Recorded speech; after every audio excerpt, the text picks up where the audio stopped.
ಕ್ಯಾರೆಕ್ಟರೇ ಸರಿ ಇಲ್ಲ ಅನ್ನೋ ರೀತಿ ಬಿಂಬಿಸೋದು. ಜೊತೆಗೆ ನಿಮ್ಮ ಕೊಲೀಗ್ಸ್ ಯಾರಾದರೂ ಕಾಲ್ ಮಾಡಿದ್ರ? ಕಾಮಿಡಿ ಕಿಲಾಡಿಗಳಲ್ಲಿ ಇರ್ತಾರೆ ಜೊತೆಗೆ. ಸೊ ಅವ್ರು ಯಾರಾದರೂ ಫೋನ್ ಮಾಡಿ ಏನಾದರೂ ಏನಾಯಿತು ಹೇಗೆ ಅಂತ ವಿಚಾರಣೆ ಮಾಡಿದ್ರ? ಅಥವಾ ನೀವು ಹೇಳಿದ್ರಿ ನಿಮ್ಗೆ ಯಾರೂ ಇಲ್ಲ ಅಂತ, ಅಲ್ಲಿರುವಂಥ ಫ್ರೆಂಡ್ಸ್ ಏನಾದರೂ ಕಾಂಟ್ಯಾಕ್ಟ್ ಮಾಡಿದ್ರ ಹೇಗೆ? ನನ್ನ ಕ್ಯಾರೆಕ್ಟ್ರ್ ಗೊತ್ತಿರೋ ಎಲ್ಲರೂ ನನಗೆ ಕಾಲ್ ಮಾಡಿದ್ದಾರೆ. ನೀನು ತಗೊಂಡಿರೋ ಸ್ಟ್ಯಾಂಡ್ ಸರಿ ಇದೆ, ನೀನು ಮುನ್ನೋಗು ಅಷ್ಟೇ ಅಂತ ಹೇಳಿದ್ದಾರೆ ಮೇಡಮ್. ಅಷ್ಟೇ. ಯಾಕೆ ಅವ್ರಿಗೆ ಅಷ್ಟು ಕಂಪ್ಲೇಂಟ್ ಕೊಟ್ಟರೆ ಕೊಡು, ನಾನು 6 ತಿಂಗಳು ಜೈಲಿಗೆ ಹೋಗಿ ಬರ್ತೀನಿ ಅನ್ನೋಂಥ ಧೈರ್ಯ ಎಲ್ಲಿಂದ ಸಿಕ್ಕಿರ್ಬೋದು ಅಂತ ನಿಮ್ಗೆ ಅನ್ಸುತ್ತೆ? ಅದೊಂದು ಆಡಿಯೋ ನಾನು ಕಟ್ ಮಾಡಿ ಕಳಿಸ್ಕೊಡ್ತೀನಿ. ಆ ಧೈರ್ಯ, ಆ ಒಂದು ಅಹಂಕಾರ ಎಲ್ಲಿಂದ ಬರುತ್ತೆ ಅಂತ ಅವ್ರುಗಳೇ ಕಮೆಂಟ್ ಮಾಡಲಿ ಮೇಡಮ್. ಅಷ್ಟೇ ಇದೆ, ನಾನು ಕಳಿಸ್ಕೊಡ್ತೀನಿ. ಅಂದರೆ ಅವರ ವೈಫ್ದೇ ತಪ್ಪು ಅಂತ ಹೇಳ್ತೀರಾ? ಅವರ ಪತ್ನಿ ಇವತ್ತು ಒಂದು ಸ್ಟೇಟ್ಮೆಂಟನ್ನು ಬಹಳ ನನಗೆ ಏನೋ ನಿಮ್ಮ ಕಡೆಯಿಂದನೇ ತಪ್ಪಾಗಿದೆ ಅನ್ನೋ ರೀತಿ, ನೀವೇ ಬೇಕು ಅಂತ ಮಾಡಿರೋ ರೀತಿ ಹೇಳಿದ್ದಾರೆ. ಏನು ಹೇಳ್ತೀರಿ ಅಂತ? ಅದನ್ನು ನಾನು ಅವಳನ್ನೇ ಕೇಳಬೇಕು ಮೇಡಮ್. ವಿಷಯ ಎಲ್ಲ ಹೇಳಿದ್ದೀನಿ, ನನ್ನ ಗಂಡ ತಪ್ಪು ಮಾಡಿಲ್ಲ, ನಂಬಿಕೆ ಇದೆ. ಸರಿ, ಅವಳು ಯಾಕೆ ಶನಿವಾರದ ಬಗ್ಗೆ ಮಾತಾಡ್ತಾ ಇಲ್ಲ? ಅವಳಿಗೆ ಎಲ್ಲ ವಿಷಯ ಗೊತ್ತು, ಪ್ರತಿಯೊಂದೂ ಸಾಕ್ಷಿ ಸಮೇತ ನಾನು ಅವಳಿಗೆ ತಿಳಿಸಿದ್ದೀನಿ. ಗಂಡ ಏನೂ ತಪ್ಪು ಮಾಡಿಲ್ಲ ಅಂದರೆ ಅವರಿಬ್ಬರು ಸೇರಿಕೊಂಡು ನನ್ನ ಜೀವನ ಹಾಳು ಮಾಡಿದ್ದಾರೆ ಅಂತ ತಾನೇ ಅರ್ಥ. ಅವರಿಬ್ಬರದ್ದೇ ಏನೋ ತಪ್ಪಿದೆ, ಇಬ್ಬರು ಸೇರಿ ಪ್ಲ್ಯಾನ್ ಮಾಡ್ಕೊಂಡಿದ್ದಾರೆ. ಇಲ್ಲಾಂದರೆ ಅದು ಹೆಂಗೆ ಮೇಡಮ್ ಸಾಧ್ಯ? ಅವಳಿಗೆ ನಾನು ಹೇಳಿರೋ ಎಲ್ಲ ರೆಕಾರ್ಡ್ಸ್ ಇದೆ, ಪ್ರತಿಯೊಂದಕ್ಕೂ ಸಾಕ್ಷಿ ಇದೆ, ಪ್ರತಿಯೊಂದನ್ನು ಎಕ್ಸ್ಪ್ಲೇನ್ ಮಾಡಿ ಹೇಳಿದ್ದೀನಿ, ಪ್ರತಿಯೊಂದು ಸಾಕ್ಷಿನೂ ಅವಳ ಮೊಬೈಲಿಗೆ ಕಳಿಸಿದ್ದೀನಿ. ಏನು ಆ ಕಡೆಯಿಂದ ಏನು ರೆಸ್ಪಾನ್ಸ್ ಬರಲಿಲ್ವಾ? ಅವ್ರ ಪತ್ನಿ ಏನು ಹೇಳಿದರು ಅಂತ? ನನ್ನ ಫ್ರೆಂಡಿಗೆ ಒಂದು ಕರೆ ಮಾಡಿ ಹೇಳಿದಾಗ ನನಗೆ ಅವ್ರು ಏನಾದರೂ ಮಾಡ್ಕೊಳ್ಳಿ ಅಣ್ಣ, ಆಚೆ ಮನೇಲಿ ಚೆನ್ನಾಗಿದ್ದರೆ ಸಾಕು, ಈ ಥರ ಒಂದು ಹೇಳಿಕೆ ಇದೆ ಪರ್ಟಿಕ್ಯುಲರ್. ಅದು ತಲುಪಿಸ್ತೀನಿ. ಇದೆ ಹೇಳಿಕೆ ಇದೆ. ಸೊ ಈಗ ಅವರು ಮೀಡಿಯಾ ಮುಂದೆ ಬಂದು ಅವರ ಪತ್ನಿ ಮಾಡ್ತಾ ಇರುವಂಥದ್ದು ನಾಟಕ, ಇಬ್ಬರು ಗಂಡ ಹೆಂಡತಿ ಪ್ಲ್ಯಾನ್ ಮಾಡ್ಕೊಂಡು ಮಾಡಿದ್ದಾರೆ ಅನ್ನುವಂಥದ್ದು ನಿಮ್ಮ ಇರೋ ವಿಷಯ ಎಲ್ಲ ನಾನು ಹೇಳಿದ್ದೀನಿ, ಪ್ರತಿಯೊಂದು ಹೇಳಿದ್ದೀನಿ. ನಿಮಗೆ ಏನನ್ಸುತ್ತೆ ಮೇಡಮ್? ನಿಮಗೆ ಇದೆಲ್ಲ ಗೊತ್ತವಳಿಗೆ, ಪ್ರತಿಯೊಂದನ್ನು ನೋಡ್ತಿದ್ದಾರೆ. ಅವಳು ಯಾಕೆ ಕಂಪ್ಲೇಂಟ್ ಕೊಟ್ಟಲಿಲ್ಲ? ಯಾರಿಗೆ ಆಗಿ ಈಗ ಅವಳಿಗೆ ಅನ್ಯಾಯ ಮಾಡಿದ್ದೀನಿ ಅಲ್ವಾ ನಾನು? ಅವಳು ಯಾಕೆ ಕಂಪ್ಲೇಂಟ್ ಕೊಟ್ಟಿಲ್ಲ? ಯಾಕೆ ಸುಮ್ಮನೆ ಆದ್ಲು ಹಂಗಾದ್ರೆ? ಅಂದರೆ ಇಬ್ರದ್ದು ಪ್ರೀ ಪ್ಲ್ಯಾನ್ ಅಂತ ತಾನೇ ಅರ್ಥ. ನನ್ನ ಹತ್ರ ಚೆನ್ನಾಗಿ ದುಡ್ಡು ತಿಂದಿದ್ದಾರೆ ಎಲ್ಲರೂ. ಏನು ಅರ್ಥ? ಈಗ ನಾನು ಪ್ರತಿಯೊಂದು ಅಂದರೆ ನಾನು ಇಷ್ಟು ದಡ್ಡಿನ ಅಂತ ನನಗೆ ಈಗ ಅರ್ಥ ಆಗ್ತಾ ಇದೆ. ಅವಳು ಕಂಪ್ಲೇಂಟ್ ಕೊಡ್ಬೋದಿತ್ತಲ್ಲ. ಯಾಕೆಂದರೆ ನಾನು ಕಂಪ್ಲೇಂಟ್ ಕೊಡ್ತೀನಿ ಅಂತ ಈಗಲಿಂದ ಹೇಳ್ತಿಲ್ಲ, ಅವಳಿಗೂ ಹೇಳಿದ್ದೀನಿ ನಾನು ಕಂಪ್ಲೇಂಟ್ ಕೊಡ್ತೀನಿ ಅಂತ. ಅವಳು ಎದುರುಗಡೆನೂ ನಾನು ಹೋಗ್ತಿದ್ದೆ. ಯಾಕೆ ಅವತ್ತು ಕಾಲಿಗೆ ಬಿದ್ದ ಅವ್ನು ತಡ್ದ ನನ್ನನ್ನು? ಹೋಗ್ತೀನಿ ಅಂತ ಹಠ ಹಿಡಿದು ನಿಂತಾಗ ಯಾಕೆ ಕಾಲಿಗೆ ಬಿದ್ದು ತಡ್ದ? ಇಡೀ ಸಿನಿಮಾದವರೆಲ್ಲ ಬಂದು ಅವತ್ತು ಕಂಪ್ಲೇಂಟ್ ಕೊಡೋದನ್ನು ಯಾಕೆ ತಡೆದ್ರು? ಅದು ನನ್ನ ಪ್ರಶ್ನೆ ಮೇಡಮ್. ಅದಕ್ಕೆ ಅವರೇ ಆನ್ಸರ್ ಮಾಡ್ಬೇಕು ನನಗೆ. ಸಿನಿಮಾ ತಂಡ ಅಂದ್ರಿ, ಯಾರೆಲ್ಲ ಇದ್ರು? ಪ್ರೊಡ್ಯೂಸರು, ಡೈರೆಕ್ಟರ್ ಎಲ್ಲರೂ ಇದ್ರೆ ಹೇಗೆ? ಯಾರ್ಯಾರು ಮೇಡಮ್? ಪ್ರೊಡ್ಯೂಸರು, ಡೈರೆಕ್ಟರ್ ಇದ್ದರು, ಆಮೇಲೆ ಅವ್ರ ಜೊತೆ ಸುಮಾರು ಜನ ಇದ್ದರು. ನಂಗೆ ಅವ್ರ ಹೆಸರುಗಳೆಲ್ಲ ಗೊತ್ತಿಲ್ಲ. ಅವ್ರುಗಳಿದ್ರು, ಮತ್ತು ಇಬ್ಬರು ಲಾಯರ್ನ ಕರೆಸಿದ್ರು, ಅವರೆಲ್ಲರೂ ಇದ್ದರು ಮೇಡಮ್. ಮತ್ತು ಅವ್ರು ಏನೇನು ಮಾತಾಡಿದ್ದಾರೆ ಪ್ರತಿಯೊಂದಕ್ಕೂ ಸಾಕ್ಷಿ ಇದೆ ಮೇಡಮ್. ಅವ್ರು ಅಂದ್ಕೊಂಬಿಟ್ಟಿದ್ದಾರೆ ಇವಳ ಹತ್ರ, ಅದನ್ನೂ ಹೇಳಿದ್ದಾರೆ ಇವಳ ಹತ್ರ ಏನು ಸಾಕ್ಷಿ ಇರುತ್ತೆ ಏನಿರುತ್ತೆ ಅಂತ. ಬಟ್ ಅವ್ರು ಊಹೆನೂ ಮಾಡಿರಲ್ಲ. ಅದೆಲ್ಲ ಸಾಕ್ಷಿಗಳು ನನ್ನ ಹತ್ರ ಇದೆ, ನಾನು ಕೊಡ್ತೀನಿ. ಮಾತಾಡಲಿ ಅವರು, ನಾನು ಕೊಡ್ತೀನಿ. ಅವ್ರು ಯಾಕೆ ನಾನು ಅವತ್ತು ಕಂಪ್ಲೇಂಟ್ ಕೊಡೋದು ತಡೆದ್ರು ನಾನು ಕೇಳ್ತೀನಿ. ಬರಲಿ ನನ್ನ ಹತ್ರ ಮಾತಾಡೋಕೆ ಅವರು. ನಿಮ್ಮ ಪರವಾಗಿ ನಿಮ್ಮ ಮನೆಯವರು ಅಥವಾ ನಿಮ್ಮ ಅಕ್ಕ ತಂಗಿ ಯಾರು ಏನು ಹೇಳಿದ್ರು? ಏನಾದರೂ ಮಾತಾಡಿದ್ರೆ ನಿಮ್ಮ ಜೊತೆಗೆ ಅಂತ? ಇಲ್ಲ ಮೇಡಮ್, ಯಾರೂ ಮಾತಾಡಿಲ್ಲ. ಅಷ್ಟೇ, ಯಾರೂ ಮಾತಾಡಿಲ್ಲ. ನನ್ನ ಹೋರಾಟ ಇದು, ನಾನೇ ಹೋರಾಡ್ತೀನಿ ಮೇಡಮ್, ಅಷ್ಟೇ. ಮುಂದಿನ ನಿಲುವು ಏನು ಅಂತ ನಿಮ್ಮದು? ಏನು ಕ್ರಮ ಕೈಗೊಳ್ಳಬೇಕು, ಅಥವಾ ಯಾವ ರೀತಿ ನ್ಯಾಯ ಸಿಕ್ಕಿದ್ರೆ ನಿಮಗೆ ಇದು ಅಂತ ಏನು ಅಂದ್ಕೊಂಡಿದ್ದೀರಿ? ಕಾನೂನು ಮುಖಾಂತರ ಹೋರಾಡೋಕ್ಕೆ ಅಂತ ನಿಂತಿದ್ದೀನಿ ಮೇಡಮ್. ಎಲ್ಲನೂ ವೆರಿಫಿಕೇಷನ್ ಮಾಡುತ್ತೆ. ನನ್ನ ಮೊಬೈಲು ಅವನ ಮೊಬೈಲ್ ಎರಡೂ ವಶ ಆಗಿದೆ. ಈಗ ಗೊತ್ತಾಗುತ್ತೆ ಏನೇನೇನು ನಡೆದಿದೆ, ಎಲ್ಲೆಲ್ಲಿ ಕಾಲ್ಸ್ ಹೋಗಿರುತ್ತೆ, ಎಲ್ಲೆಲ್ಲಿ ಕಾಲ್ಸ್ ಬಂದಿರುತ್ತೆ, ಪ್ರತಿಯೊಂದು ಗೊತ್ತಾಗುತ್ತೆ. ಇವಾಗ ಗೊತ್ತಾಗುತ್ತೆ ಏನು, ಯಾರ್ದು ಸತ್ಯ ಇದೆ, ಯಾರು ಸತ್ಯ ಇಲ್ಲ ಗೊತ್ತಾಗುತ್ತೆ ಕಾನಲ್ಲಿ. ಇನ್ನೊಂದು, ನನ್ನ ತಪ್ಪೇನಾದರೂ ಇದ್ದರೆ ನಾನು ಶಿಕ್ಷೆ ಅನುಭವಿಸೋಕೆ ರೆಡಿ ಇದ್ದೀನಿ. ನಾನು 100% ಶಿಕ್ಷೆ ಅನುಭವಿಸೋಕೆ ರೆಡಿ ಇದ್ದೀನಿ. ಅವನ ತಪ್ಪಿದ್ರೆ ಈಗ ಅಂತಿದ್ದೀರಲ್ಲ ಹೊರಗಡೆ ಅವರೆಲ್ಲ, ನೀವೆಲ್ಲ ಮಾತಾಡ್ತಿದ್ದೀರಲ್ಲ ಸಿನಿಮಾ ತಂಡದವರು, ಅಯ್ಯೋ ಈಗೊಂದು ಮಾತಾಡ್ತಲ್ಲ ಆಗೊಂದು, ಅವರೇ ಅವತ್ತು ಮಾಡಿಸ್ಕೊಂಡು ಹೋಗಿರೋ ವೀಡಿಯೋ ನನ್ನ ಒತ್ತಾಯಪೂರ್ವಕವಾಗಿ ಅವ್ರ ಟೀಮ್ ಕಡೆಯಿಂದ ಬಂದು ಇವನು ಮಾಡ್ಕೊಂಡು ಹೋಗಿದ್ದಾರೋ ವೀಡಿಯೋ, ಅವ್ರ ಟೀಮ್ ಕಡೆಯಿಂದ ನನಗೆ ಕಂಪ್ಲೇಂಟ್ ಕೊಡಬೇಡ ಅಂತ ಅವತ್ತು ಒತ್ತಾಯ ಹೇರಿದ್ದು ಅದೆಲ್ಲ ಇದೆ. ಈಗ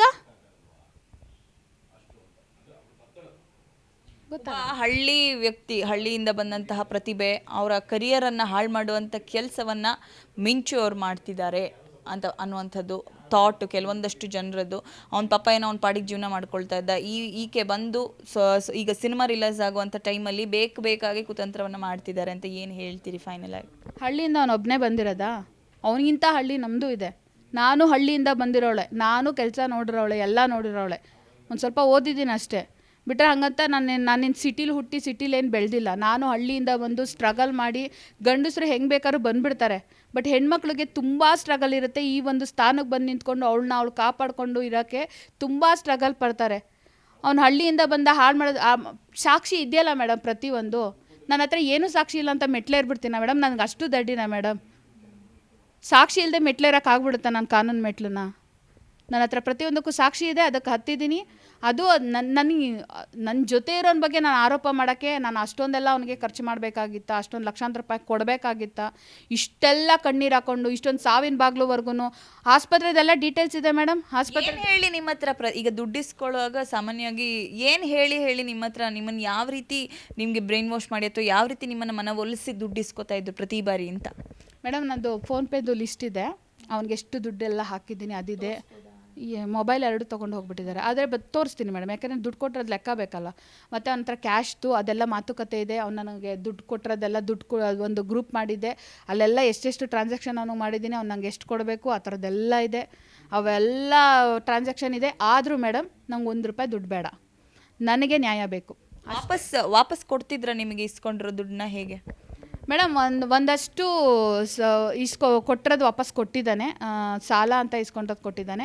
ಆದರೆ ನಾನು ಒಂದು ಪರ್ಸ್ನಲ್ ವಿಷಯಕ್ಕೆ ಅವ್ರ ಮನೇಲಿ ಮೊಬೈಲ್ಗಳೆಲ್ಲ ಕೊಡಿಸಿರೋದಾಗಿರ್ಬೋದು, ಅವ್ರ ಮನೆಯವ್ರಿಗೆ ಮಾಡಿರೋದಾಗಿರ್ಬೋದು, ಇವನು ನಾನು ಮಾಡಿದೆ ಅಂತ ಅವ್ರ ಮನೇಲಿ ತೋರಿಸ್ಕೊಂಡಿದ್ದಾನೆ ಏನೋ ಗೊತ್ತಿಲ್ಲ. ನನ್ನ ಹತ್ರ ಕಿತ್ಕೊಂಡೋಗಿ ಅವ್ರ ಮನೆಯವ್ರಿಗೆಲ್ಲ ಮಾಡಿರೋದು ಇರ್ಬೋದು.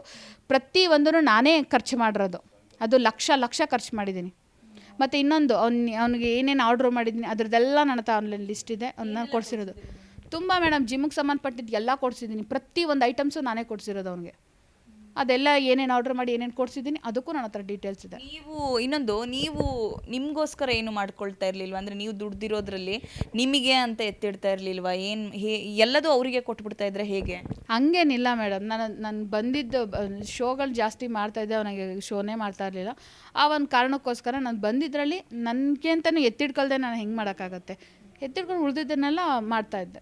ಇನ್ನು ಅವರೊಂದು ಸ್ಟೇಟ್ಮೆಂಟ್ ಹೇಳ್ತಾರೆ, ನನ್ನ ಹೆಂಡತಿ ನೀನು, ಜೊತೆಗೆ ನೀನು ದುಡ್ದಿರೋ ದುಡ್ಡೆಲ್ಲ ನನಗೆ ತಂದು ಕೊಡಬೇಕು ಅನ್ನೋಂಥ ಒಂದು ಆಡಿಯೋ. ಸೊ ಏನು ಹೇಳ್ತೀರಿ ಇದ್ರ ಬಗ್ಗೆ? ಯಾಕೆ ದುಡ್ಡಿನ ಮೇಲೇ ಅವ್ರದ್ದು ಯಾಕೆ ಒಂದು ಕಣ್ಣಿತ್ತು ಯಾವಾಗಲೂ ಅಂತ? ಗೊತ್ತಿಲ್ಲ ಮೇಡಮ್, ದುರಾಸೆ. ಒಂದು ಹೆಣ್ಣಲ್ವಾ, ಒಂಟಿ ಅಲ್ವಾ, ಯೂಸ್ ಮಾಡ್ಕೊ ಬಿಸಾಕ್ಬಿಡೋಣ ಅನ್ನೋ ಒಂದು ಪ್ಲಾನಿಂಗ್ಸ್. ಇವತ್ತು ಅವಳು ಹೇಳಿಕೆ ಕೊಟ್ಟಿರೋದು ನನ್ನ ಗಂಡ ತಪ್ಪು ಮಾಡಿಲ್ಲ ಅಂತ ಒಂದು ಹೇಳಿಕೆ ಕೊಟ್ಟಿದ್ದಾಳಲ್ಲ, ಅದರೊಳಗೆ ಗೊತ್ತಾಗುತ್ತೆ ಇಬ್ಬರು ಸೇರ್ಕೊಂಡು ನನಗೆ ಚೀಟ್ ಮಾಡಿದ್ದಾರೆ ಅಂತ ಅಂದ್ಬಿಟ್ಟು ನೀಟಾಗಿ ಗೊತ್ತಾಗುತ್ತೆ. ಯಾಕೆಂದರೆ ನಾನೇ ಪ್ರತಿಯೊಂದು ವಿಷಯಗಳನ್ನ ಹೇಳಿ ಪ್ರೂಫ್ ತೋರಿಸಿದ್ದೀನಿ. ಅವನು ಅವಳ ಮುಂದೆ ಇದು ಪೊಲೀಸ್ ಸ್ಟೇಷನ್ಗೆ ಹೋಗ್ತೀನಿ ಅಂದಾಗ ಮತ್ತು ಅವತ್ತು ಇಲ್ಲಿ ಬಂದು ಕೂತ್ಕೊಂಡು ಹೌದು ನಾನು ಅಪ್ಪಣ್ಣನ ವಿಡಿಯೋ ಎಲ್ಲ ನಾನೇ ಮಾಡಿಸಿದ್ದು, ಅದಕ್ಕೂ ರೆಕಾರ್ಡ್ಸ್ ಇದೆ, ಅಪ್ಪಣ್ಣನ ವಿಡಿಯೋ ಎಲ್ಲ ನಾನೇ ಮಾಡಿಸಿ ಅವಳು ಮುಂದೆನೇ ಒಪ್ಕೊಂಡ ಅವನು. ಅದಾದಮೇಲೆ ನಾನು ಕಂಪ್ಲೇಂಟ್ಗೆ ಹೋಗ್ತೀನಿ ಅಂತ ಗೊತ್ತಾಗಿ ನಾನೇ ಮಾಡಿದ್ದೆಲ್ಲ, ನಾನೇ ರೇಪ್ ಮಾಡಿದ್ದು ಪ್ರತಿಯೊಂದು ಒಪ್ಕೊಂಡಿರೋದು ನನ್ನ ಹತ್ರ ಇದೆ. ಅವಳು ಹ್ಞೂ ಅಂತ ಅಂದ್ಕೊಂಡಿರೋದು ನನ್ನ ಹತ್ರ ರೆಕಾರ್ಡ್ ಇದೆ. ಪ್ರತಿಯೊಂದು ಕೊಡ್ತೀನಿ, ಗೊತ್ತಾಗತ್ತೆ ಅವಾಗ ಏನಂತ. ಹೆಂಡತಿ ಇಬ್ಬರು ಬಂದು ನಿಮ್ಮ ಹತ್ರ ಮಾತಾಡಿದ್ರ? ಇದು ಯಾವ ರೀತಿ ನನಗೆ ಅರ್ಥನೇ ಆಗ್ತಿಲ್ಲ. ನನಗೂ ಅರ್ಥ ಆಗ್ತಿಲ್ಲ ಮೇಡಮ್. ಅಂದರೆ ಮನೆಗೆ ಬಂದಾಗ ಅವನು ಕಾಲ್ ಮಾಡಿದ್ರೆ ಕಾಲಲ್ಲಿ ಹೇಳಿದ್ದು, ಲೌಡ್ ಸ್ಪೀಕರ್ ಆನ್ ಆಗಿತ್ತು. ಅವಳು ಮಾತಾಡಿದ್ಲು, ಹ್ಞೂ ಅಂತ ಅಂದ್ಕೊಂಡಿದ್ಲು. ಅಂದರೆ ಅವರಿಬ್ಬರು ಮಧ್ಯೆ ಅರ್ಥ ಮಾಡ್ಕೊಳ್ಳಿ, ಅಂಡರ್ಸ್ಟ್ಯಾಂಡಿಂಗ್ ನನಗೆ ಮಾಡಿರೋ ಥರ ಇನ್ನೂ ಎಷ್ಟು ಜನಕ್ಕೆ ಮಾಡ್ತಿರ್ಬೋದು. ಹಂಗಾದ್ರೆ ಅವಳಿಗೆ ವಿದ್ಯೆ ಎಲ್ಲ ಗೊತ್ತು, ಎಲ್ಲರಿಗೂ ಚಾಟ್ ಮಾಡ್ತಾನೆ, ಎಲ್ಲರ ಜೊತೆ ಎಲ್ಲ ಗೊತ್ತು, ಅವಳು ಯಾಕೆ ಪ್ರಶ್ನೆ ಮಾಡ್ತಿಲ್ಲ? ಅಂದರೆ ಅರ್ಥ ಏನು? ಮೋಸ್ಟ್ಲಿ ಅವರಿಬ್ಬರು ಸೇರಿಕೊಂಡು ಎಷ್ಟೋ ಜನಕ್ಕೆ ಹಿಂಗೆ ಮಾಡ್ತಿದ್ದಾರೆ, ಇದೇ ತಾನೇ ಅರ್ಥ. ನೀವೇ ಅರ್ಥ ಮಾಡ್ಕೊಳ್ಳಿ. ನನ್ನ ಹತ್ರ ಸಾಕ್ಷಿ ಇದೆ, ನಾನು ತೋರಿಸ್ತೀನಿ ಅಷ್ಟೇ ಮೇಡಮ್. ಇಬ್ಬರು ನೀಟಾಗಿ ಗಂಡ ಹೆಂಡತಿ ಇಬ್ಬರು ಪ್ಲ್ಯಾನ್ ಮಾಡಿಕೊಂಡೆ ಎಷ್ಟು ಜನ ಮನೆ ಹಾಳು ಮಾಡ್ತಿದ್ದಾರೋ ನನಗೆ ಗೊತ್ತಿಲ್ಲ, ಅದನ್ನು ನಾನು ತೋರಿಸ್ತೀನಿ. ನೀವು ಕೂಡ ಖುಷಿಯಾಗಿ ರೀಲ್ಸ್ ಎಲ್ಲ ಮಾಡಿರೋದು ಇದೆ. ಸೊ ಆ ಟೈಮಲ್ಲೆಲ್ಲ ಗೊತ್ತಾಗ್ತಿರ್ಲಿಲ್ವ ಮೇಡಮ್ ನಿಮಗೆ ಹೇಗೆ ಅಂತ? ಇಲ್ಲ ಮೇಡಮ್, ನಂಗೆ ಆಗ ಗೊತ್ತಾಗ್ತಿರಲಿಲ್ಲ. ಯಾಕೆಂದರೆ ನಾನು ಸುಮ್ಮನೆ ಸೇರ್ತಾ ಇದ್ವಿ ರೀಲ್ಸ್ ಅಂತಾನೆ. ಆಲ್ಮೋಸ್ಟ್ ಅಲ್ಲಿ ಎಲ್ಲರ ಜೊತೆ ನಾನು ರೀಲ್ಸ್ ಮಾಡ್ತಾಯಿದ್ದೆ. ಇವನು ಮನೆ ರೀಲ್ಸ್ ಮಾಡೋಕ್ಕೆ ಅಂತಲೇ ನಮ್ಮ ಮನೆಗೆ ಹುಡಿಕೊಂಡು ಬರ್ತಿದ್ದ, ಹೆಂಡತಿ ಕರ್ಕೊಂಡು. ಓನ್ಲಿ ಫಾರ್ ರೀಲ್ಸ್ ಮಾಡೋಕ್ಕೂ ಅಂತಲೇ ನಮ್ಮ ಮನೆಗೆ ಬರ್ತಾಯಿದ್ದ ಹುಡಿಕೊಂಡು ಅಷ್ಟೇ. ಆ ಒಂದು ಟೈಮಲ್ಲಿ ನಾನು ಪೀಕಲ್ಲಿದ್ದೆ, DKD ಎಲ್ಲ ಮಾಡಿ ಅವಾಗ ಹುಡಿಕೊಂಡು ಬರ್ತಾಯಿದ್ದೆ. ಅಬ್ವಿಯಸ್ಲಿ ಬರ್ತಾಯಿದ್ದ ನಮ್ಮ ಮನೆಗೆ. ಆಗಿರಲಿಲ್ಲ ಮೇಡಮ್, ಫ್ರೆಂಡ್ಶಿಪ್ ಇತ್ತು. ಇದು ಆಗಿದ್ದು ಯಾವಾಗ, ಯಾವ ಇಯರಲ್ಲಿ ಅಂತ? ಇದು 2022 ನವೆಂಬರ್ 29ರಿಂದ ಸ್ಟಾರ್ಟ್ ಆಗಿರೋದು. ಅದೆಲ್ಲ ಬಿಟ್ಟಾಕಿ ಮೇಡಮ್, ಅದು ಬೇಡವೇ ಬೇಡ. ನಾನೀಗ ಕಾನೂನು ಮೆಟ್ಲೇರಿರೋದು ಶನಿವಾರ ನಡೆದಿದ್ದು ಕೃತ್ಯದ ಮೇಲೆ. ಯಾರು ಅದ್ರ ಬಗ್ಗೆ ಮಾತಾಡ್ತಾ ಇಲ್ಲ. ಸಿನಿಮಾ ರಿಲೀಸ್ ಇದೆ, ಮೋಸ್ಟ್ಲಿ ನನಗೆ ಅನ್ನಿಸ್ತಿದೆ ಸಿನಿಮಾದವರೆಲ್ಲ ಎಲ್ಲರೂ ಸೇರಿಕೊಂಡು ನನಗೆ ಬೇಕು ಅಂತಲೇ ಎಲ್ಲರೂ ಒಂದು ಸೋಷಿಯಲ್ ಮೀಡಿಯಾದಲ್ಲಿ ನೆಗೆಟಿವ್ ಕಮೆಂಟ್ ಹಾಕ್ಸ್ತಿದ್ದಾರೆ. ಇದು ನನಗೆ ಮುಂಚೆನೇ ಹೇಳಿದ್ದ ಅವನು, ನೀನು ಏನೇ ನೆಗೆಟಿವ್ ಮಾಡಿದ್ರು ನಾನು ಪ್ಲಸ್ ಮಾಡ್ಕೋತೀನಿ, ನಾನು ಸಿನಿಮಾ ಗೆಲ್ಲಿಸ್ತೀನಿ, ನೀನು ಸಿನಿಮಾ ಗೆಲ್ಸ್ಕೋ, ಕಷ್ಟಪಟ್ಟಿರ್ತಾರೆ, ಅದಲ್ಲ ನನಗೆ ಯಾಕೆ ಮೋಸ ಮಾಡಿದೆ ಅದಕ್ಕೆ ಪ್ರಶ್ನೆ ಅಷ್ಟೇ ನಂದು. ನೀನು ನೆಗೆಟಿವ್ ಕಮೆಂಟ್ ಹಾಕಿಸ್ಕೋ, ಸತ್ಯ ಏನಿದೆ ಕಾನೂನು ಮುಖಾಂತರ ನಾನು ಹೋರಾಡ್ತೀನಿ ಅಷ್ಟೇ ಮೇಡಮ್, ಅಷ್ಟೇ. ಸೊ ಇದಿಷ್ಟು ಕೂಡ ಮಿಂಚು ಅವರ ಮಾತುಗಳು. ಸೊ ಅವರಿಗೆ ನ್ಯಾಯ ಬೇಕೇ ಬೇಕು, ನನಗೆ ಅನ್ಯಾಯ ಆಗಿದೆ, ಶನಿವಾರ ನಡೆದಂತಹ ಕೃತ್ಯದ ಬಗ್ಗೆ ಸರಿಯಾದ ರೀತಿಯಲ್ಲಿ ನನಗೆ ನ್ಯಾಯ ಸಿಗಬೇಕಿದೆ ಅನ್ನುವಂತಹ ಒಂದು ಮಾತುಗಳನ್ನು ಹಂಚಿಕೊಂಡ್ರು. ಕ್ಯಾಮ್ರಾ ಪರ್ಸನ್ ಶ್ರೀನಾಥ್ ಜೊತೆಗೆ ಭೂಮಿಕಾ ವಿ, ವಿಜಯವಾಣಿ, ಬೆಂಗಳೂರು.